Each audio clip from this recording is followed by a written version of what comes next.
Oh, the lads and ladies, welcome back finally to another manga review. Today we have Konohana Kitan Volume 6 and a very beautiful cover this time round. I kind of like how it mostly covers the night sky with the moon behind them. A little bit yellow, don't know why, maybe made of cheese. You know, in this universe it could be made of cheese. I also quite like the dresses. I believe they're yukatas. They're either yukata. No, wait, that's not right. Yukatas are. I think yukatas are seasonal or something like that. Yeah, I believe these are just standard kimonos basically. Um, with Yuzu, she's wearing purple, which is similar to Satsuki's hairstyle. It kind of shows how much she, fancies Satsuki, and she's also carrying purple. I think for some reason they look like wolfsbane, but they're kind of star shaped, so I don't really know what they actually are. If you know what they are, please let me know in the comments. I kind of used to know most flowers, but I actually even studied as a horticulturist in my college one for a year or so, but I hadn't had that much experience to like learn all of the flowers names basically. But yeah, mostly I focused on like foxgloves, wolfsbane, the poisonous ones really, because they're just interesting. They're very interesting really. Also, it's good to learn your dangerous flowers in case you ever come across them in the wild whenever you camp or something like that. Anyway, so volume 6, very lovely cover and a very lovely story in some of these sections, so I will go over that. Excuse me, I'm still a little bit chesty, I should say.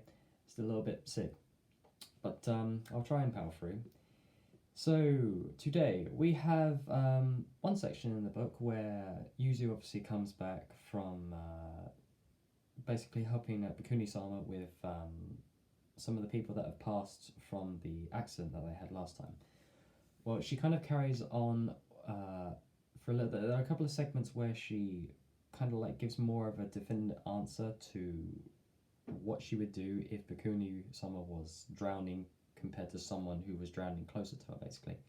And she gives like a stellar answer about like being able to help all people whenever she can, basically, because that's technically her job in a certain sense. But I can't really quite remember what she says, but it's something along the lines of like working at Konohana Kitan basically helped her learn what it was like to serve people for the better, basically.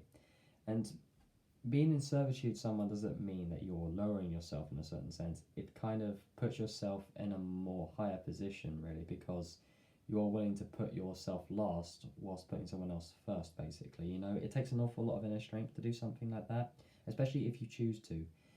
Which is why I have an awful lot of respect for like cleaners, butlers, maids, waitresses, uh, like people in service and so on and so forth. Like without them, our world can't run normally and smoothly as you can. As much as you like to admit it, you know, most of our world is run by the workers basically, and without them, our world wouldn't be able to smoothly go as it is really. So she kind of gives like a nice little segment about that until she then returns to see Satsuki, who oddly enough has a nice smile when she sees her. I'm trying to find the smile actually. Like it's very rare to find Satsuki's smile, but when she does, she is gorgeous. That is such a gorgeous smile that she gives off. It's a shame she doesn't. It's a shame she doesn't do it more often, really. But yes, the next segment is Yuzu, Kiri, and Sakura. Forgive me, I keep mixing up Sakura with Satsuki for some strange reason. Sakura, Kiri, and Yuzu basically go down to a shop where this old gentleman is blowing glass.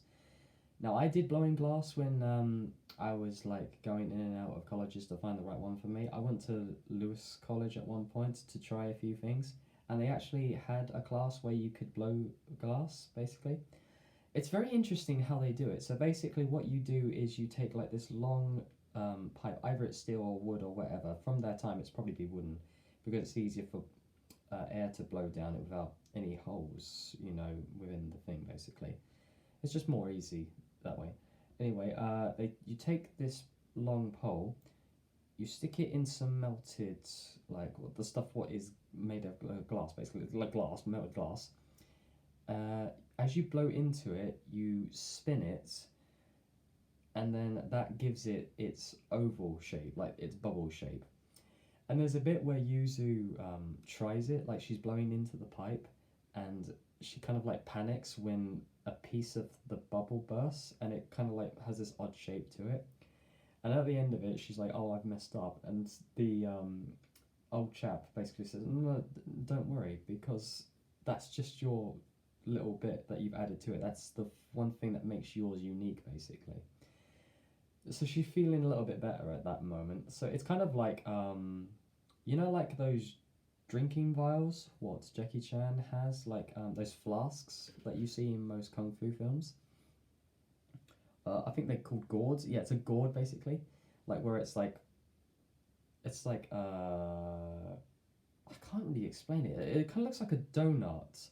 Like the outside of it looks like a donut, but underneath it's much thicker. So imagine like this is the thin part and this is the fatter part underneath, and then on top it's just like this one little vial coming out. So it's like that. So let me show you on my arm. If you can see it, like this little thing here on his sash, that's a gourd basically. It looks like that basically. But what's interesting is that Sakura, obviously, when she tries it, she's just fantastic at it. She's just brilliant at whatever she does, really, which is kind of interesting. It's a shame she doesn't talk that often, because I feel like if she talked, she'd probably have like a well of knowledge. I don't know, being Yai's daughter, you think that she would have some sort of unique intellect to her, because Yai was obviously quite an intelligent woman, and obviously Sakura would be in the same way. So it's just a shame with how many talents Sakura has that she isn't more vocal, really, because although it's okay to like be a very talented person and all that, sometimes it's not good to like go on and on about your achievements, which an awful lot of women in this series do. They tend to like if they do something good, it's like, oh yeah, look at me. But when we fuck up, it's like, oh, we're a team, you know. Or am I just speaking about Momo? I think I'm just speaking about Momo mostly. But yeah, then there's a visit from Satsuki's sister and some of the other girls from the Shrine Maiden. Even Momo joins them and all that.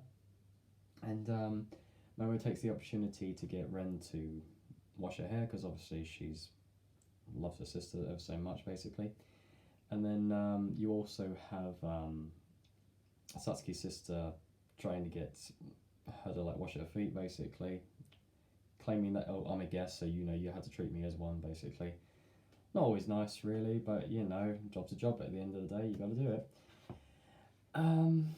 Some odd instances happen here and there, which I won't go over.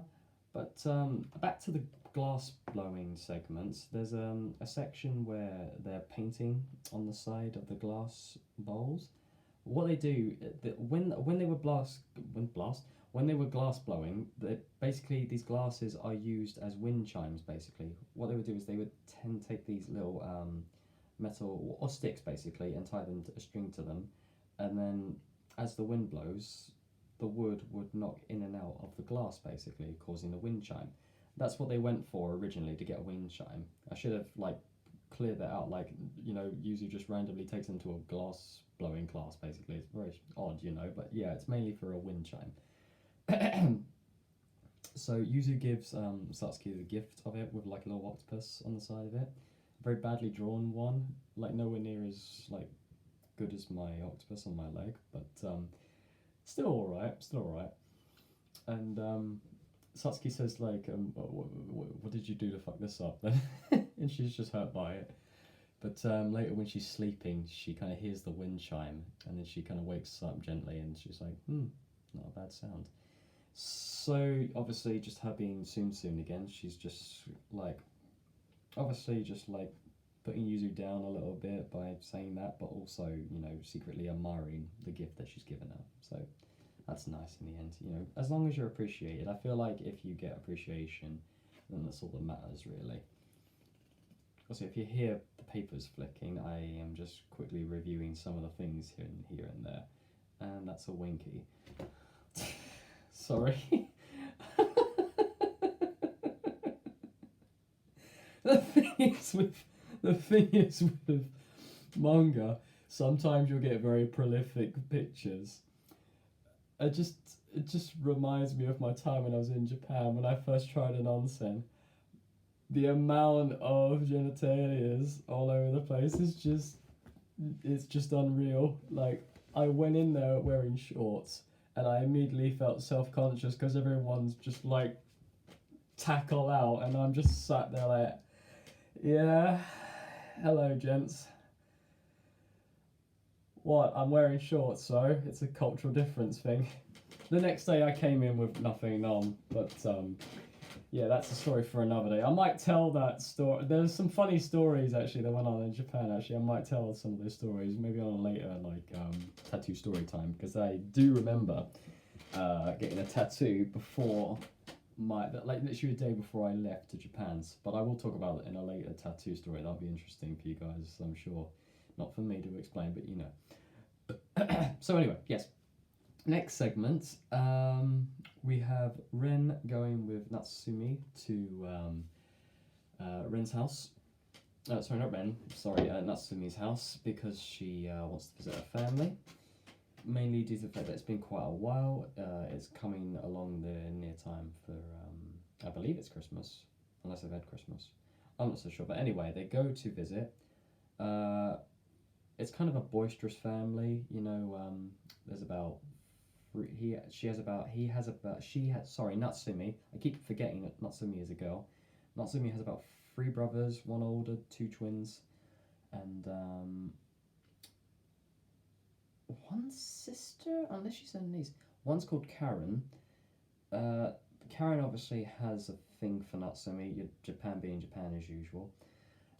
And obviously, it's more due to like her being lonely and having a form of hatred for herself for not being able to like hold in her feelings, for like being able to hold the family together in a certain sense, because even though the mother and the father do a good job, the boys can be a bit boisterous, and if you grow up around a family of boys, yeah, we can roughhouse, we can play a bit hard, but that's just how it is really with boys, really.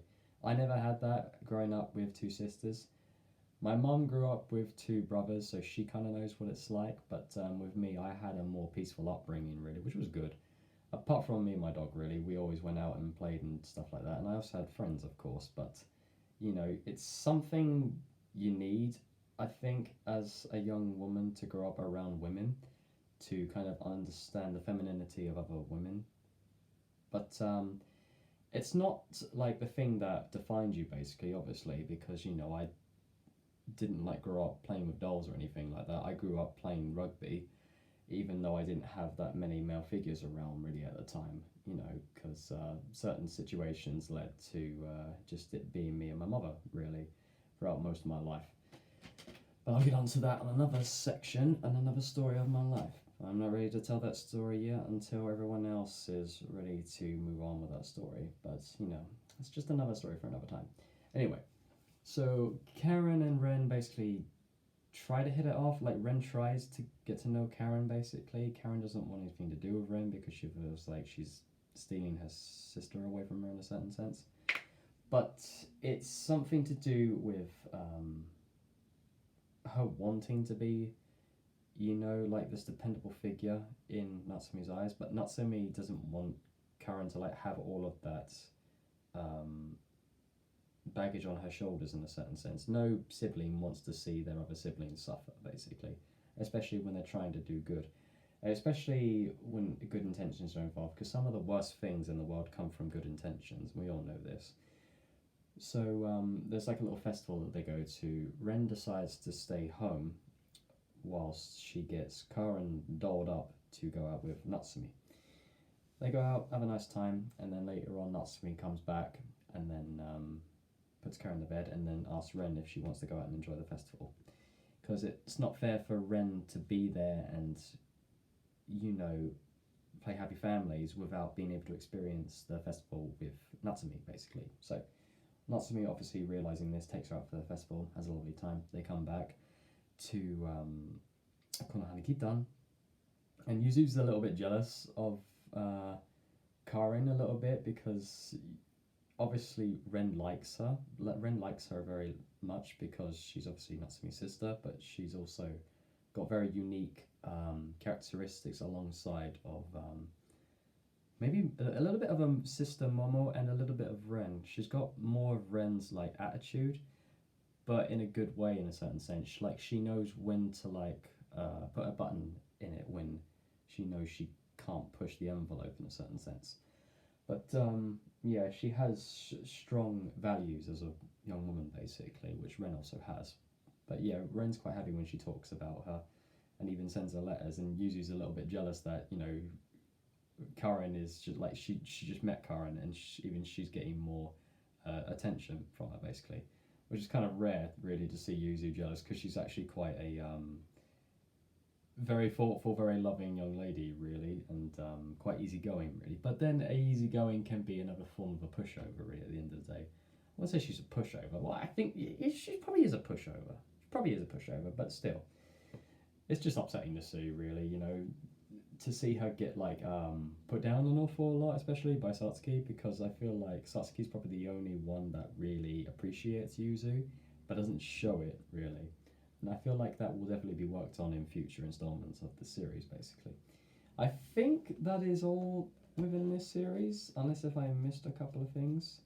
If I did, good, because you guys need to read these series. They're very entertaining. Very emotional, this episode, especially between Ren and Karin, mostly. But yeah, the Glassbone segment was quite lovely because it it has that small little instance of Japanese culture where it like shows you how to do this particular subject, even though it's like universal now, it's worldwide. Like glassblowing is a thing. It's just this is made for wind chimes basically, and I've always wanted to make a wind chime, but I never had the opportunity to do one, like a proper one basically. Maybe in the future when I get the chance, but yeah, for now it's just trying to sort some things out within my life. But yeah, that has been Konohana Kitan, Volume 6. If you all enjoyed, I do hope you go up and pick the book up yourself. Sorry if I'm mumbling today a little bit. I'm still trying to sort a couple of things out. Like, I've got some issues I have to deal with, like my health. I'm still sick. This sucks. That's my first cough of the afternoon. I don't really want to go into details of my illness because it's been very horrid, and I don't want to make you guys feel like sick basically, because it's mostly just phlegm. It's just phlegm. Phlegm. Because whenever you have a cold or you have like a chest infection, you know what it's like. You feel like your throat's on fire, your chest heaves, you can't breathe. And it's even worse if you have hay fever, because like imagine all your airways blocked. That is just a no-go. Then there's the problem with COVID as well, because this is technically a cold. Like COVID technically is a mutation of a cold. It's not as bad as COVID, but it still gives you the fright of it. So obviously I have to test daily. Well, not daily. I tested about a week or so ago. I have never had COVID, and I don't think I shall have COVID because I'm normally quite a reclusive person. I try not to go out too much, and I try to keep my face mask on at all times, really, as so should you guys, basically, just to keep yourself safe. And if you've noticed, I've got bags under my eyes. That's a bit of an issue. So I'm going to get some stuff for my eyes, basically, to kind of like clear this up. Because I've been sleeping like very like early into the morning, that's not my fault. I can't sleep because of my coughing. Whenever I go to sleep, my chest starts acting up, and then I cough, and then I can't sleep, and then my throat hurts, and then it's like, gah, let me sleep, you know? So I'm going to get some stuff from my eyes to clear these bags out, and then I might try and focus on some stuff. I want to try and find some remedies to help me sleep, really, because this is not fair if I'm able to, like, not be able to sleep, basically, thanks to this bloody illness of mine. But it's getting there. I'm talking, I'm able to sing, ha ha, but I still can't sleep properly yet. Maybe, like, give it 2 or 3 days' time, I should be fine, but, yeah. hopefully we should be good. So anyway, that's been Konohana, that is not the name of this book. Konohana Kitan, Volume 6. Thank you all ever so much for watching. And as always, take care, my friends. I'm so sorry for rabbiting as always. Bye, guys. It's my fun. What the fuck?